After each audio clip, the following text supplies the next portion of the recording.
Jordan Heading ng strong group. Nag-init ang kamay sa first quarter kontra sa kupunan ng Ukraine. Unstoppable si Heading. Meron siyang 18 points, perfect shooting from the field. Kasama na dito ang 4 na tres.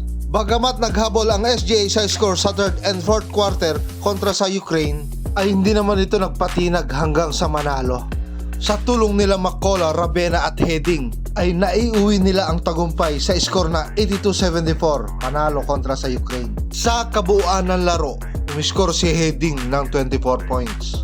Sa ngayon, meron silang 3-0 undefeated sa kanilang standings sa kanilang karera sa Jones Cup.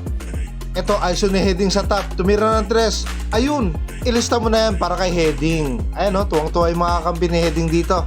Bukod sa pagpuntos ni Heading, meron din siyang isang assist dito. Ayun, nag-roll yung import ng SGA. Ayun, easy basket.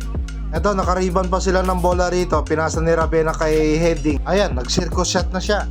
Ang lupit na galawan na yun, iniwas niya yung bola para hindi mabutata. Si Heading lang ang hinighlights ko rito kasi short video lang naman ito. Congratulations sa buong strong group. Ipagpatuloy nyo lang mga bossing. At ingat kayo palagi.